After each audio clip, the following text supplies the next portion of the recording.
everyone, thank you for joining us right here on Luntha television. It's time for news and you're with me, Fales Chizombe. First, the headlines.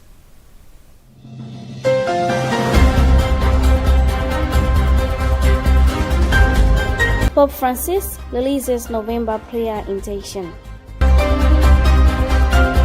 21,000 out of 1.5 million AIP beneficiaries redeem imports since the launch of the program. Poor hygiene and sanitation practices fuel cholera cases. And in other news, thousands in need of urgent medical attention in Gaza.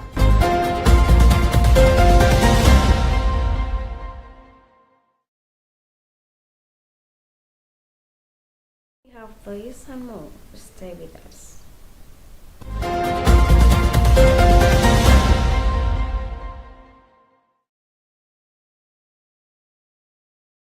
Catholic Church leader Pope Francis has released a prayer intention for the month of November, asking the faithful to pray that the Lord will bless him. In the Pope video for November, Pope Francis asked the faithful to pray to the Lord that he bless him, saying the prayer of people give him strength and helps him to discern and to accompany the Church, listening to the Holy Spirit. Herbert Karanda leading a Vatican report. Each month, the Pope offers a specific prayer intention, inviting men and women of goodwill to pray with him for a particular cause. Recent intentions have included prayers for the Synod, for people living in the margins, and for the World Youth Day. Pope Francis reminds the faithful in this month video that the fact that someone is Pope doesn't mean they lose their humanity. Knowing that popes are often judged harshly and will have to render a serious account of their ministry to God, Pope Francis asks his listeners to judge benevolently and pray that the Pope may receive the help of the Holy Spirit, that he may be docile to that help. Specifically, he asks the prayers for the Pope so that in the exercise of his mission, he may continue to accompany in the faith of flock entrusted to him by Jesus, always with the help of the Holy Spirit. And hearkening back to the night of his election 10 years ago, Pope Francis repeats his request for a silent prayer over him, concluding and prayer for him favorably.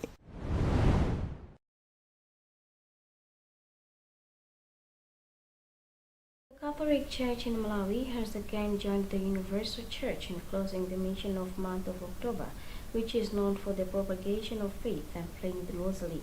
The final Mass took place on Tuesday at our Lady of the Poor and Gabo Parish in the Diocese of Chikwawa on the national level, with other diocesan activities in their respective parishes.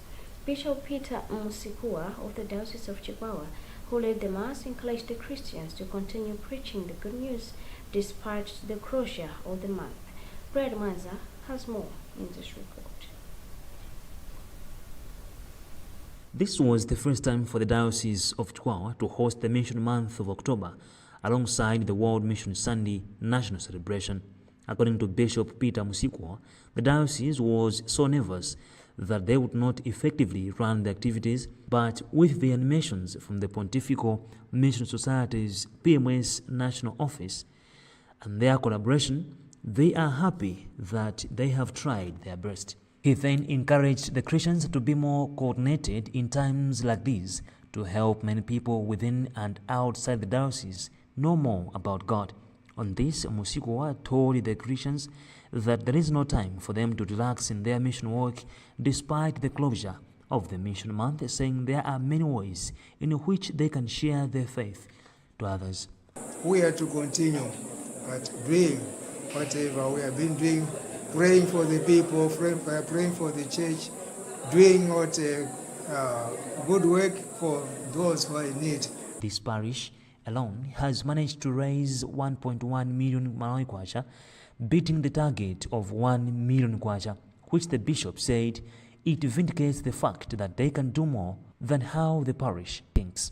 On his part, Father Matias Tawani, the PMS Director of the Archdiocese of Luntha, who represented the National Director, Father Vincent Mwakwawa, hailed the diocese for being exemplary in running all the activities of the mission month of October, adding that hearts of the Christians here are indeed on fire with hope that their feet will then move to preach the good news to many people. I would like to encourage the Christians here that whatever they have done this year, it should not just end here, it should be part of their life to contribute and support the church, but also to contribute and support their priests and sisters and also their church leaders that are serving them in their parishes and also in the diocese. Different groups of Christians here have been animated on how to propagate faith in their respective capacities since June this year. Meanwhile, it is not known as to which parish will host the Mission Month activities in 2024 until the Episcopal Conference of Malawi ECM announces. This is Bernard Manza for Luntha News in Chikwawa.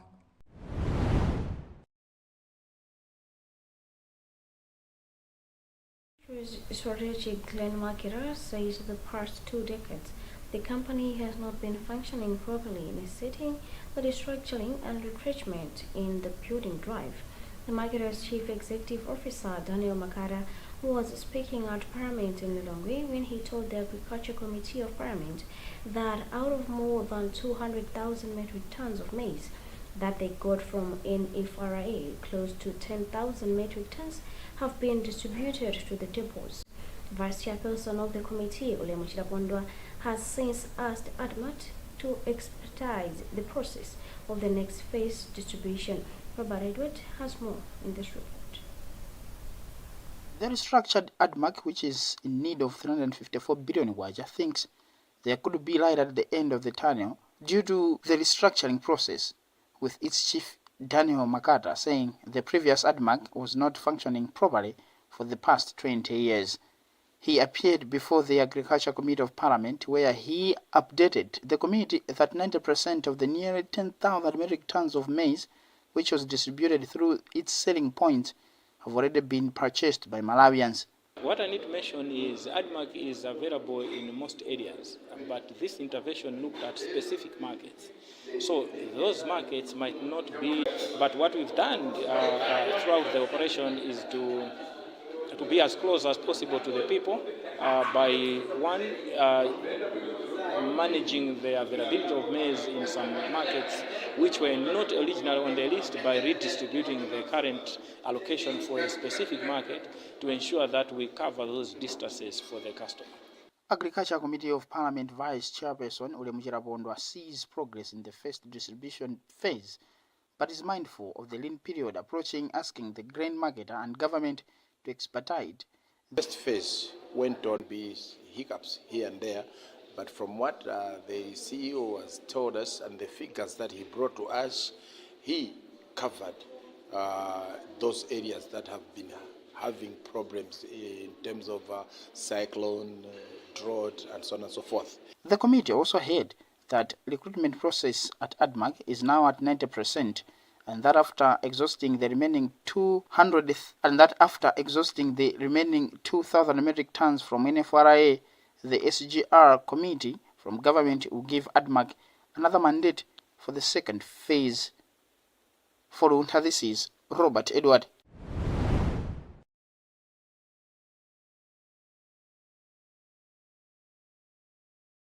Ministry of Agriculture says 21,000 Affordable Inputs Program beneficiaries have managed to redeem their inputs across the country since the program was launched on October 20th by President Lazarus Chakwera.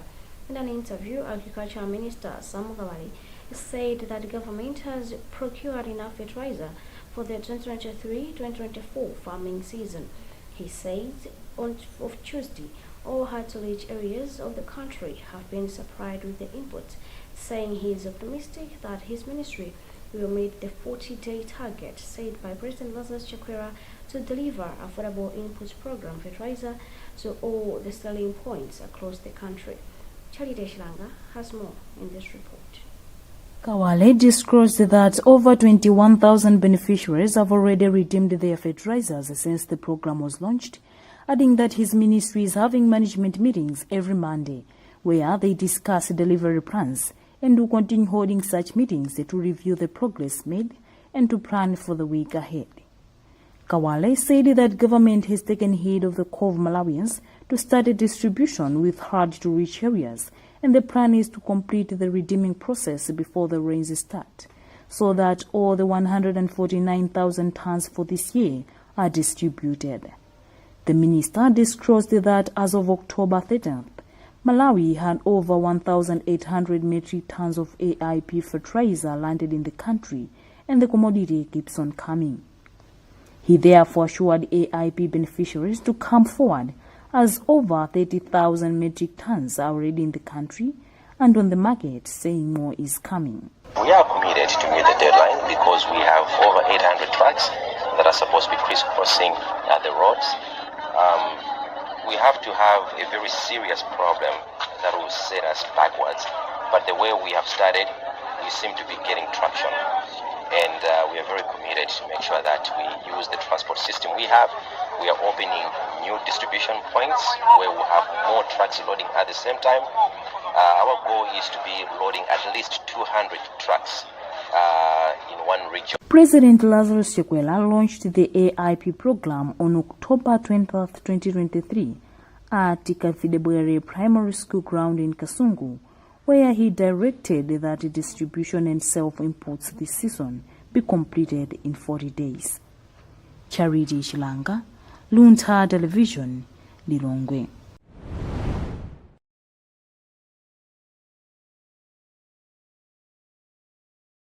Still watching news on Luntha Television. Stay tuned for more after this break.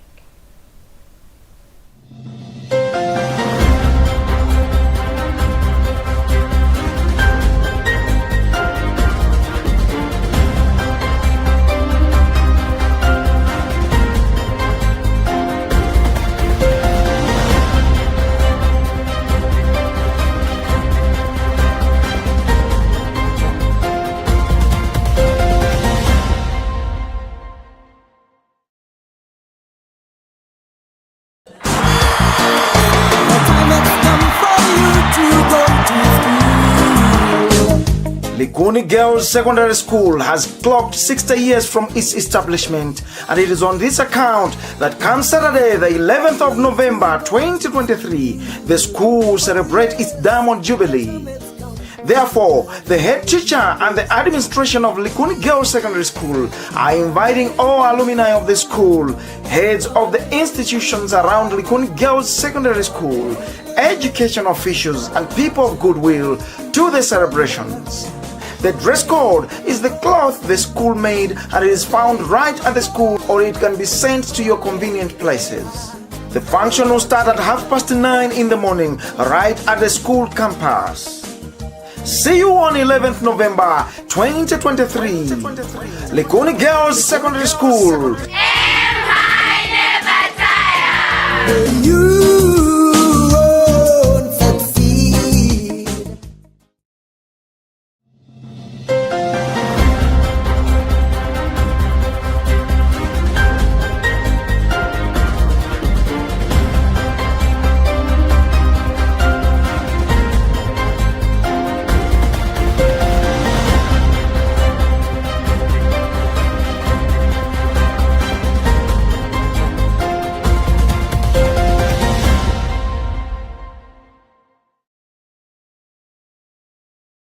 Back. Before we proceed, let's have another look at the headlines.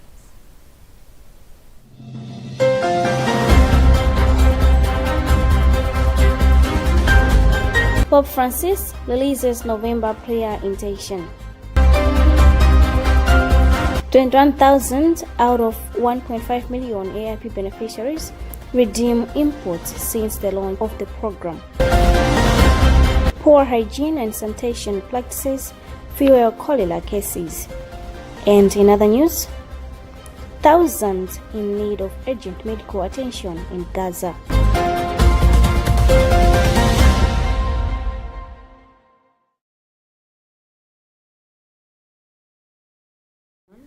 The Ministry of Health has expressed worry over continued poor hygiene and sanitation practices which is during the fight against the cholera outbreak.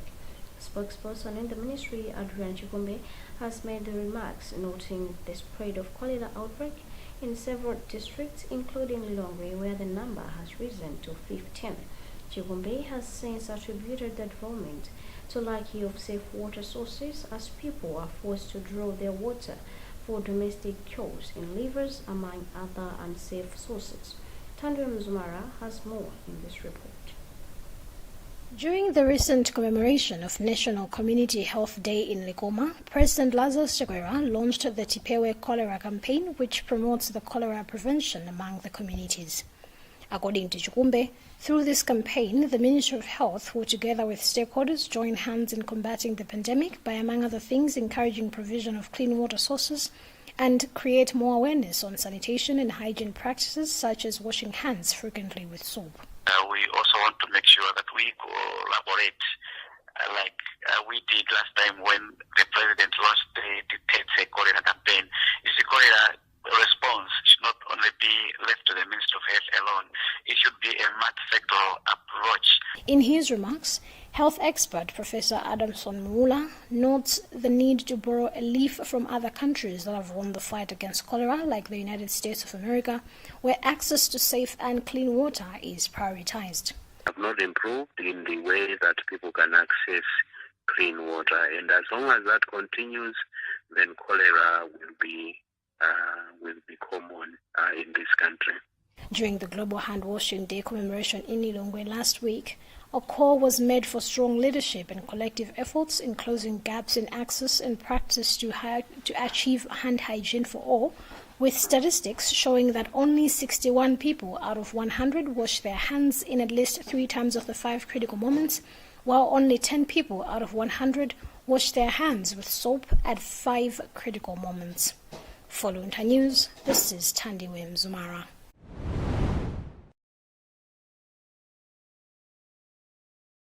List 447,713 people have registered to cast a vote in the November 16, 2023 Data Central constituency elections. The Commission will hold parliamentary elections in the area 4 months after the seat was declared vacant. We have a report by Emmanuel Schwarzer. In an interview after the registration exercise on Monday, MEC Director of Public Relations, Zangwani Mwafurirwa, said Commission feels the campaign has materialized. MEC had conducted the voter registration exercise from October 2 to October 8, 2023. However, in an interview, said the Commission has registered 3,202 new voters, of which 1,309 are male and 1,993 are female. He said this brings the total number of voters to 47,713. It's an exercise that has gone on well. We do this to ensure that if there are deficiencies or any irregularities within the nomination papers on how the candidates have filled them, we should be able to advise them to correct whilst there is time before presentation of the nomination papers. Unlike when we discover such issues on the presentation day, when you send them back, some may not have enough time to go and correct the mistakes and bring back the nomination papers. So as one way of averting such a scenario, that's why the Commission always conducts the pre-inspection exercise. So as we stand today, we are ready to receive nomination papers in Deza Center on a Tuesday. That's the 1st of October. Deza constituency fell vacant on July 17, 2023, following the death of its registrator, Daniel Chiwere. For Luntha TV, this is Emmanuel Chiwocha.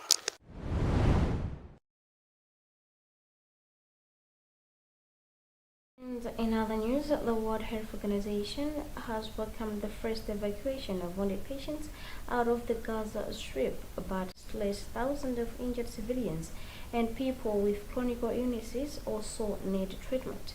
More than 1,000 patients need kidney dialysis to stay alive.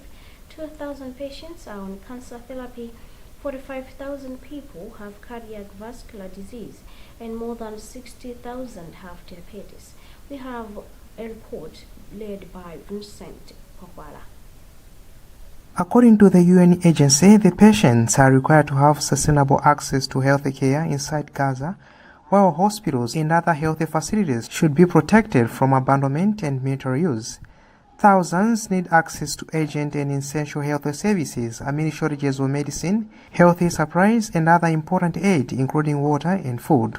The health ministry in Gaza says nearly 8,800 people have been killed since the war with Israel erupted. The death toll includes more than 3,600 children, while more than 22,000 people have been wounded.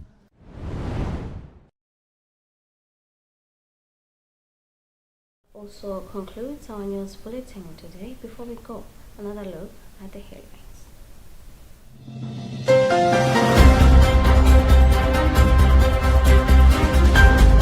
Pope Francis releases November prayer intention. 21,000 out of 1.5 million AIP beneficiaries redeem imports since the launch of the program. Poor hygiene and sanitation practices fuel cholera cases. And in other news, thousands in need of urgent medical attention in Gaza.